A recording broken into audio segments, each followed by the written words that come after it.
Okay, so I want to talk for a minute about false solutions. And when people don't have a systematic analysis, it's really easy to get sucked into false solutions and turn to false solutions.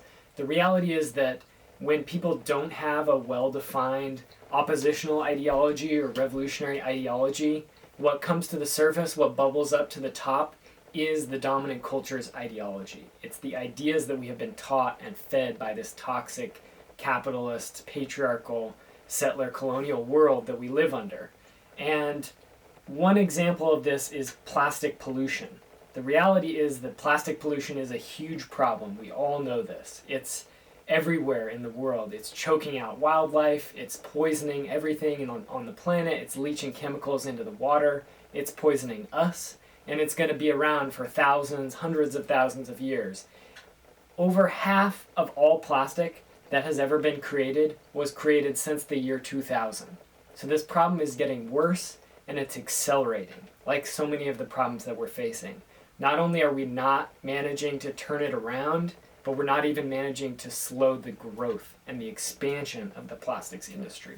So when people, again, don't have a systematic analysis, it's easy to turn to false solutions. And plastics are a great example of this. So we have people talking about bioplastics and improved recycling programs and compostable plastics and straws and all kinds of different stuff like this.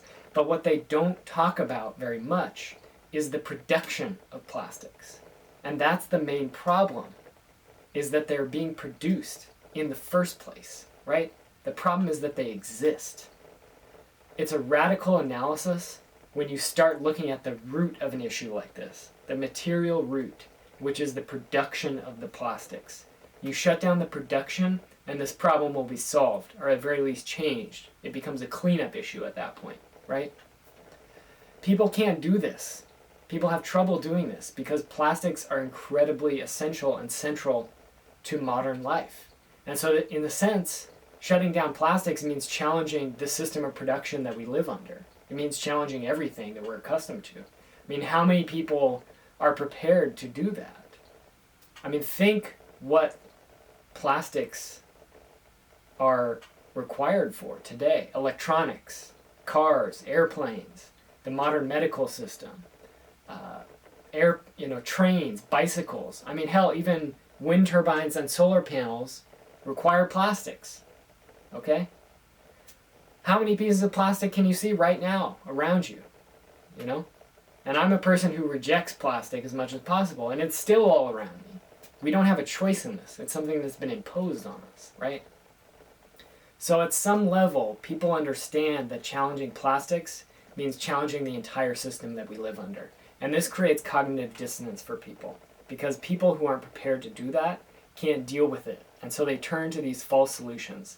They turn to tinkering around the edges. They turn to straws rather than dismantling the entire system, right?